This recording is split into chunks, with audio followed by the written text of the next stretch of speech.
Okay, so let's kick things off. We're diving into a really fascinating situation today. What happens when someone just stops talking? Especially after something so extreme. Exactly. We're looking at the silent patient, focusing on Alicia Berenson. She's this famous artist. She murders her husband, Gabriel, Yeah. and then nothing. Just complete silence. She tries to harm herself afterwards, survives, but from that point on, not a word during questioning, arrest, nothing. It's baffling. Completely. So today we're going to really get into the characters swirling around this silence and the big themes that come up. We're using excerpts from the book and also pulling from another related source to get a fuller picture. Right. The goal is to sort of extract the core ideas, the character motivations, the underlying themes, without getting totally bogged down. You want the key takeaways, fast and deep. That's the plan. So Alicia's silence, it's not just an absence of words, is it? It's like a presence in itself, a really loud silence, if that makes sense. Yeah, it really is. Think about the impact refusing to explain or engage after such a huge violent event. It forces everyone else to react, to interpret. Is she evil? Is she broken? Is she guilty? Is it like a defense mechanism? It creates this vacuum, Yeah. and everyone rushes to fill it with their own theories. Which brings us to Theo Faber, the narrator, right? Yeah. And his reaction to her painting, Alcestis. Oh, right. He describes her expression in the painting as a blank mask, unreadable, impenetrable. That's quite a description. And the Alcestis myth itself is heavy, you know? The woman who dies for her husband then comes back. Silent. There's sacrifice, trauma, unspoken things wrapped up in that. Definitely adds depth. But then you have other people just slapping labels on her. Pure evil, a cold-blooded bitch. It shows how much we hate ambiguity, doesn't it? We just want to put people in boxes. Makes things simpler, I guess. Easier than dealing with a messy reality. And this silent Alicia is such a stark contrast to who she apparently was before. Yeah, the book describes her as dazzling, fascinating, full of life. Theo sees that contrast, too, when he encounters her at the Grove. This vibrant person reduced to a broken shell. It makes you wonder, what could possibly happen to someone to cause that kind of total shutdown? Is it just the trauma, or is it something more deliberate? A refuge. Or maybe even a weapon. It feels like a complete break from her past self. And even in therapy, at the Grove, she resists, refusing our therapy. Which must have been huge for her, being an artist. It's seen as just another wall she's put up. But then we get her diary. Yeah. And that starts to paint a different picture, doesn't it? A more vulnerable one. She writes about feeling watched, being scared in her own home, this fear. It seems to predate the murder itself. That's a really key point. It suggests maybe her silence isn't just about Gabriel's death and the immediate aftermath. Right. Could it be tied to this earlier fear of whoever was watching her? Maybe the murder was like the horrifying endpoint of something that was building for a while. It definitely complicates the idea that the silence began only after the murder. So then Theo manages to get through, just a tiny bit. Yeah, that first breakthrough. Nothing to say. It's small, but it's something. Followed by, perhaps, you're right, it's like the first crack in the ice.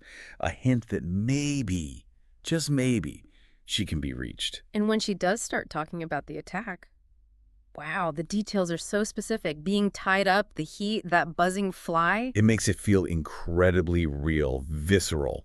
You're right there in the horror with her. And the attacker asking about her and Gabriel, it feels targeted, personal, not random violence. There's a motive hidden there. The whole sequence is terrifying. Gabriel coming home, the attacker reappearing, the gun, the violence against Gabriel, tying him up too. It's brutal. It is. But then there are these moments that make you pause, like her reaction or lack of reaction when Elif is in distress later. Oh yeah, that detachment, that Alcestis-like expression again. It's unsettling. It makes you wonder, is her account entirely straightforward? Are there still things hidden even now that she's started talking? Trauma works in strange ways, but still. And the diary just stops abruptly. Why then? Why give it to Theo? So many questions. Was it a plea for help, a strategic move? We just don't know her endgame there. Okay, let's shift focus a bit to Theo himself. His connection to Alicia feels immediate, almost intense. Very intense. He sees his own past psychic darkness in her. He feels like he dodged a bullet thanks to therapy, and maybe he can be the one to save her. He feels like one of the lucky ones. Right, and that fuels his determination. When he sees her at the Grove, he says all his doubts just evaporate. He has to treat her. It's almost like he needs her recovery for his own validation, maybe. That's a good question. And his own life isn't exactly simple, is it? Look at his relationship with Kathy. No, not at all. He describes this intense physical desire for her, but she keeps saying she's insane. Which is strange because Theo sees her as the opposite, surprisingly sane, even the source of his sanity. That's a big disconnect, isn't it? Her self-perception versus his perception of her. Is he just projecting what he needs onto her? Could be, especially when you consider his own coping mechanisms, like smoking marijuana. Yeah, he mentions doing that since university, to handle fear, to feel okay. It suggests some underlying anxiety he's been managing for a long time. And his old therapist, Ruth, she really drills down into that. She does. When Theo goes to see her, she suggests his sadness started way before Kathy, back in childhood. Feeling unloved. And this is crucial. She suggests he might have chosen Kathy because she reinforces that feeling, that deep down belief that he's unlovable. Oof, that's heavy. It puts his whole drive to fix Alicia in a different light, doesn't it? Is it about her, or about proving he can be loved or can fix brokenness? It muddies the waters for sure, and his decision not to confront Kathy about her affair, finding those emails and choosing to ignore them. He refuses to break down and fall apart. It shows how terrified he is of disruption, of facing uncomfortable truths in his own life. Meanwhile, at the Grove, he's getting mixed signals. Diomedes advises a more zen, detached approach, no memory, no desire. Then there's Yuri with those cryptic comments about truth. And Christian, he knows Theo from Broadmoor, apparently, and he's just completely dismissive. Thinks Theo has no chance of getting Alicia to talk. That history between them feels important, like there's some old baggage or rivalry there. Definitely.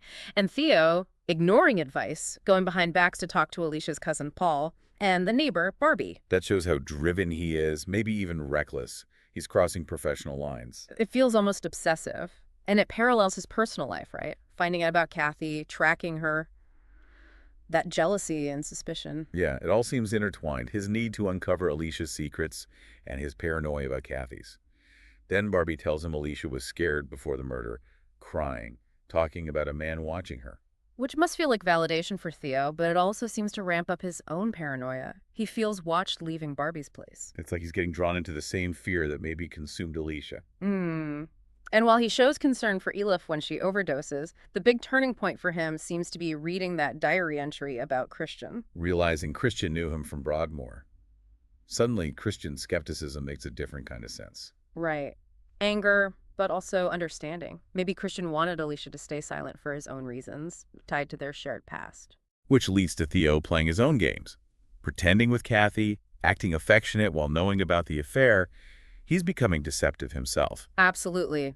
He keeps pushing Paul, Alicia's cousin, asking if she mentioned being watched, but Paul just brushes it off. Not right in the head, he says about Alicia. Dismissing her fear. Which makes Theo's breakthrough with Alicia when she finally starts talking about the attack feel even more significant for him, like he was the only one who listened.